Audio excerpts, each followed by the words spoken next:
Bienvenidos a otra entrega más de Charlas con. Estamos con el juez en excedencia, Juan Pedro Llanes. Él es candidato de Unidas Podemos al gobierno de las Islas Baleares.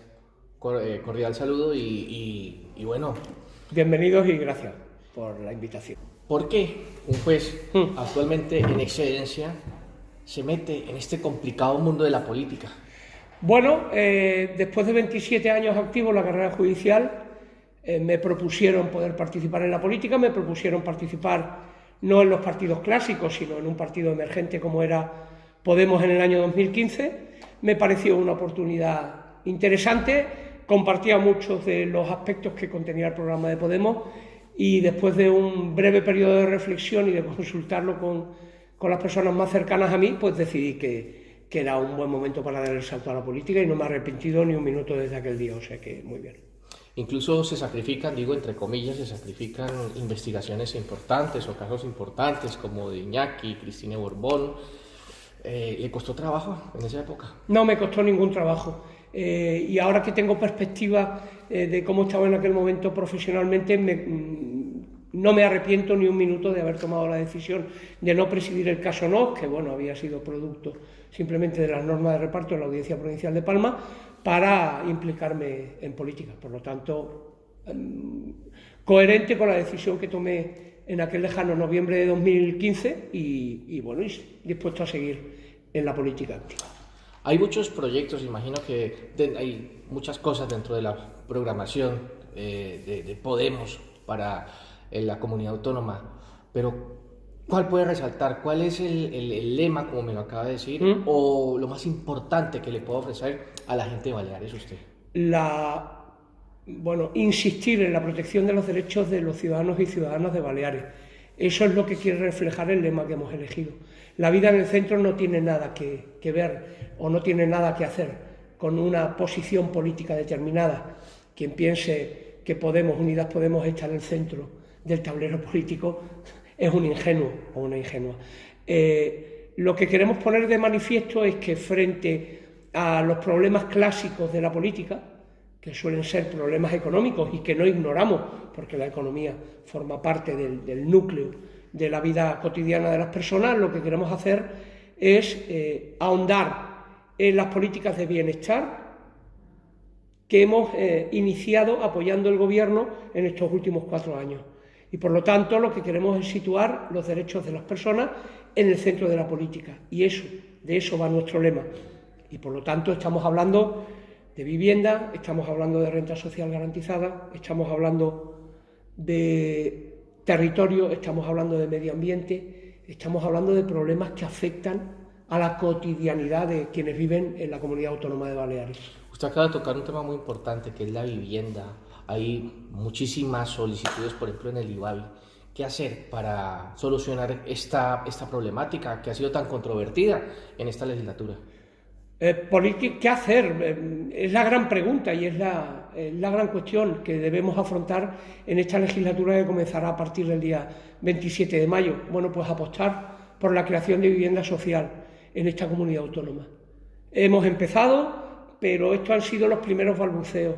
La próxima legislatura tiene que ser la legislatura de la creación de hasta 6.000 plazas de vivienda social en la Comunidad Autónoma de Baleares. Y estamos hablando de vivienda social en alquiler, de manera que el suelo sea suelo público que se ofrezca a cooperativas de viviendas para que puedan edificar, compra de viviendas de segunda mano para ponerlas en alquiler social y que el suelo siempre siga siendo suelo público, que no se pueda especular con este tipo de viviendas. Este es el gran reto y esta es la gran apuesta que tenemos en nuestro programa electoral. Siguiendo con el tema, continuando, ¿cómo se ve desde el partido el controvertido, polémico tema de vivienda de alquiler, de turístico? Nosotros tenemos muy claro cuáles son nuestras políticas respecto al alquiler turístico y estamos absolutamente a favor de regularlo, pero de regularlo de una manera racional, teniendo en cuenta el territorio y teniendo en cuenta los problemas de vivienda que tienen las personas en esta comunidad autónoma para acceder a lo que nosotros consideramos que es un derecho subjetivo y un derecho fundamental, el derecho a tener una vivienda digna en donde poder desarrollar con tranquilidad tu vida. Por lo tanto, el alquiler turístico no somos frontalmente opuestos, pero en determinados territorios habrá que regularlo atendiendo a las necesidades. Por ejemplo, en Palma. Esta misma mañana me desayunaba con un artículo en donde alguien de la patronal de alquiler turístico comparaba a Palma con una ciudad de 16 millones de habitantes en su área metropolitana como es Londres. El área metropolitana de Londres probablemente ocupa más territorio que toda la isla de Mallorca, por lo tanto no nos podemos comparar a ese tipo de ciudades. Tenemos que tener en cuenta cuáles son nuestras limitaciones. Vivimos en un territorio frágil y limitado y por lo tanto hay que regular el alquiler turístico atendiendo a que evidentemente el turismo es la primera economía que tenemos en esta comunidad autónoma, pero sin embargo no nos podemos simplemente fijar en ese tema. Entre otras cosas porque el alquiler turístico también supondrá, pese a que nos lo sigan negando, una limitación a la oferta de alquiler para aquellas familias que necesitan de alguna forma desarrollar su vida cotidiana en un entorno, en un espacio físico apto para satisfacer todas sus necesidades. Usted como andaluz, ¿qué opina de entre comillas, también la guerra lingüística que se ha formado en torno a este tema del catalán y del castellano y todo lo que se dicen desde los otros partidos de la derecha? Pues yo lo lamento, pero aquí no hay guerra lingüística que valga. Es más, aquí fue un partido de derecha, marcadamente de derecha, como es el Partido Popular, el que precisamente trató de acabar con esta guerra lingüística. Es cierto que frente a lo que se hizo en ese gobierno, luego vino un gobierno encabezado por el señor José Ramón Bauzá, que ahora ya no está en el Partido Popular, sino que, utilizando el transfugismo político, se ha ido a Ciudadanos, atendiendo a sus intereses personales, que son los únicos que le mueven, que sí inició una guerra cuando aquí nunca la había habido. Me dice usted que soy andaluz, efectivamente, pero comparto mi vida con una persona que es catalano parlante. Tengo el nivel de catalán que reclama mi profesión, la profesión a la que me he venido dedicando, para poder utilizarlo como mérito en los concursos de traslado dentro de la carrera judicial. Por lo tanto, guerra, no hay ninguna guerra, quieren crear una guerra, pero eso está hace mucho tiempo superado. Es simplemente cumplir con el Estatuto de Autonomía. El Estatuto de Autonomía dice que los idiomas oficiales en esta comunidad son el castellano y el catalán, a la que llama lengua propia de las islas. Por lo tanto, ¿qué guerra lingüística? Otro candidato me decía que el catalán debe ser un mérito y no un requisito. ¿O está de acuerdo con esto?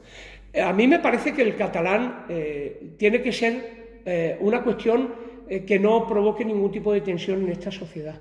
Quiero decir que cualquiera se pueda dirigir a cualquier administración pública en cualquiera de los dos idiomas, en uno de los dos idiomas que elija, y además que pueda pedir también a esa administración pública que la atiendan en el idioma elegido.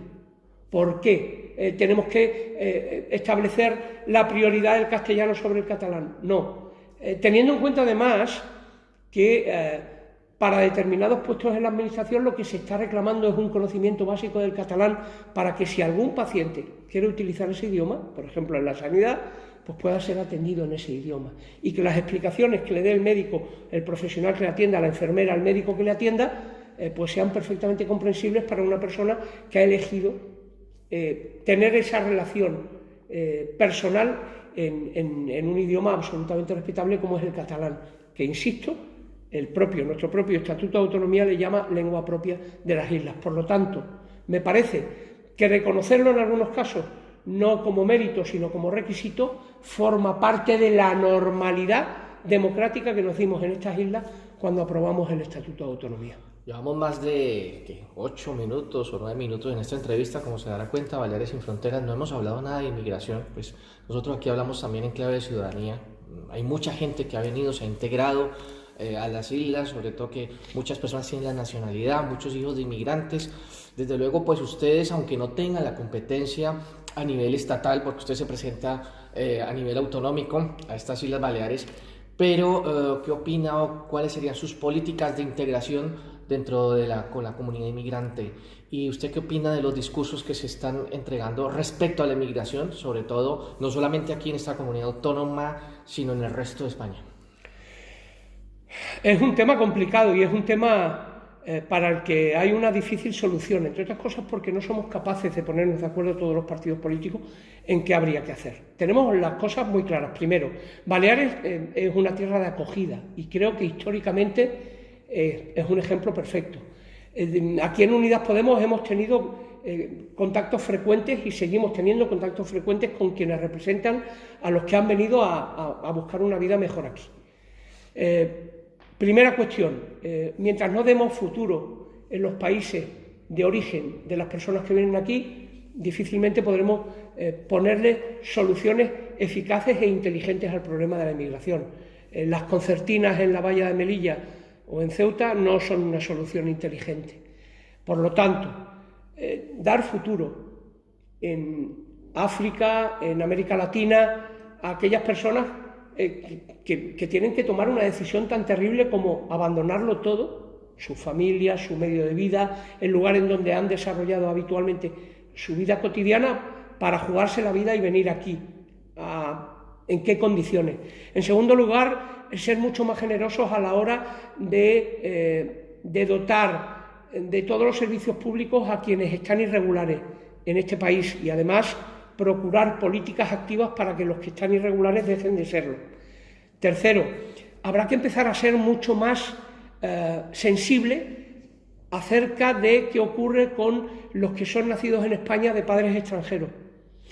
Somos un país que utiliza el jus sanguinis y no el jus soli, es decir, no basta con nacer en España, sino que hay que nacer de padres españoles para que se tenga directamente la nacionalidad. Bueno, ese es un tema, ese es un debate que habría que abrir en el Parlamento, en el Congreso de los Diputados, en esta legislatura, para ver qué hacemos con nuestras normas de derecho internacional a la hora de reconocer la nacionalidad española a quienes han nacido aquí en España, aunque sean de padres extranjeros.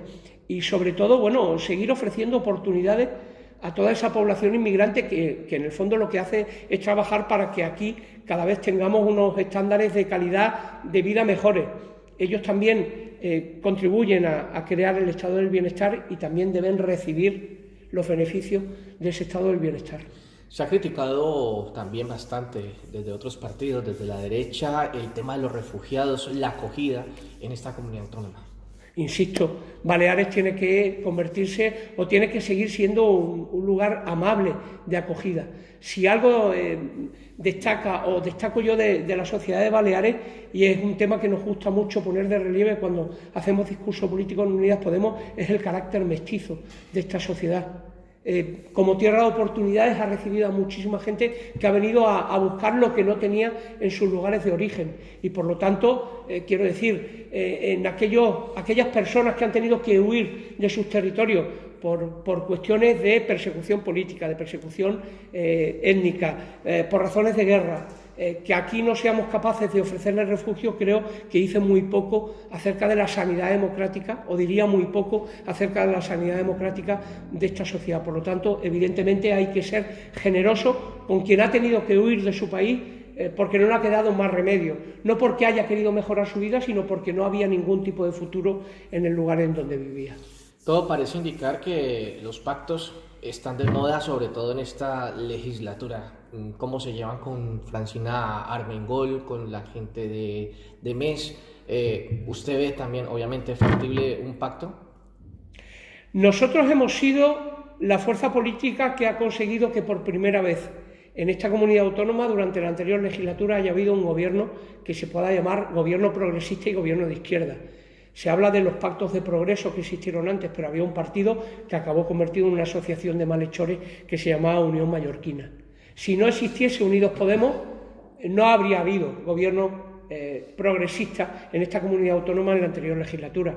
No hubiese habido mayoría suficiente entre MES y el Partido Socialista. Por lo tanto, ya hemos colaborado en esta anterior legislatura, si bien desde fuera del gobierno a través de los acords per canvi. Ahora el reto es participar desde dentro del gobierno, pero que tenga muy claro el Partido Socialista y MES que Unidas Podemos es la fuerza indispensable para aquellas políticas de progreso y que vamos a seguir apostando porque en donde ellos no ponen la suficiente valentía o no ponen la suficiente audacia para implementar políticas sociales, nosotros sí la vamos a tener y por lo tanto somos insisto, la única garantía de que las políticas que se han desarrollado en la anterior legislatura se profundicen en la legislatura que viene a partir del día 27 de mayo.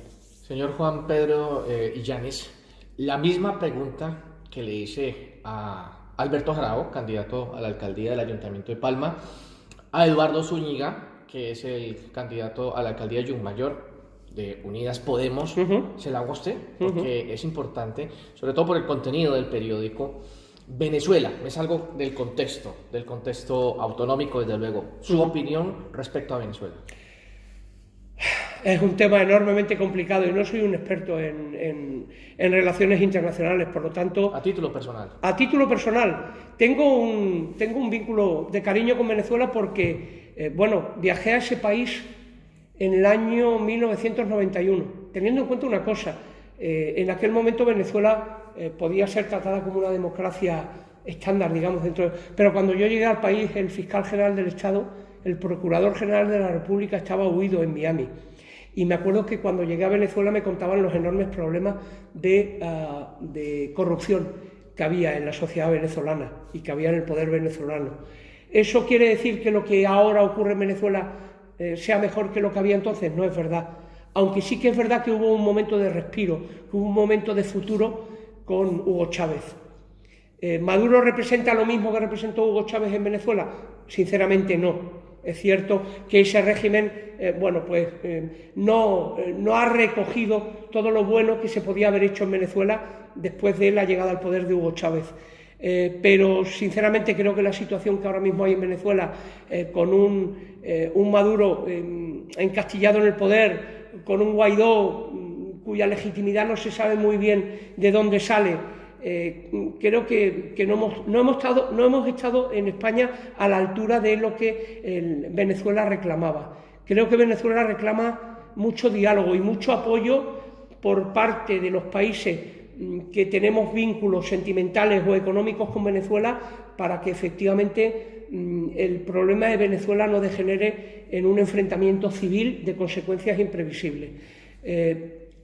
Creo que sin tener una solución en mi mano para Venezuela, porque insisto que sería muy temerario por mi parte dar una solución mágica para algo que creo que es un problema enormemente complicado, confío en que entre todos seamos capaces de encontrar la mejor solución para que un país querido como Venezuela pueda afrontar su futuro de la mejor manera posible. Antes de irnos, ¿por qué la gente tiene que votar a Juan Pedro Illanes el próximo 26 de mayo? Porque hemos demostrado durante estos 4 años gobernando en los consejos insulares y gobernando en el Ayuntamiento de Palma que somos un grupo de mujeres y de hombres yo tengo el privilegio de encabezar, que apostamos seriamente por defender los derechos de quienes viven, de todos los que viven en esta comunidad autónoma, porque con nuestro lema La vida en el centro lo que queremos es destacar que nos vamos a preocupar precisamente de que esos derechos no solo no sean disminuidos, sino que por el contrario se refuerce más en su defensa durante los próximos 4 años, porque nos preocupa nuestro territorio, porque nos preocupa nuestro medio ambiente, porque tenemos claro que lo que tenemos que hacer es preservar las islas en las que vivimos para cedérselas en las mejores condiciones posibles a las generaciones que vienen, porque tenemos claro cuáles son los problemas de los ciudadanos y ciudadanas de esta comunidad autónoma y porque creemos que tenemos en nuestras manos las soluciones para resolver esos problemas, porque hacemos una apuesta de verdad, porque la ciudadanía, los ciudadanos y ciudadanas de Baleares, todos, los que han nacido aquí, los que no hemos nacido aquí, los que han venido hace poco, los que llevamos mucho tiempo aquí, todos juntos y todos aunando esfuerzos seremos capaces de conseguir un presente mejor y un futuro mejor para las Islas Baleares. Muchas gracias por estar en Charlas Con y suerte para el próximo 26 de mayo. Muchísimas gracias y muchísimas gracias por haber tenido la oportunidad de charlar con ustedes. Sevillano, andaluz, 60 años, juez en excedencia. Estaremos en una próxima presentación, edición de Charlas Con.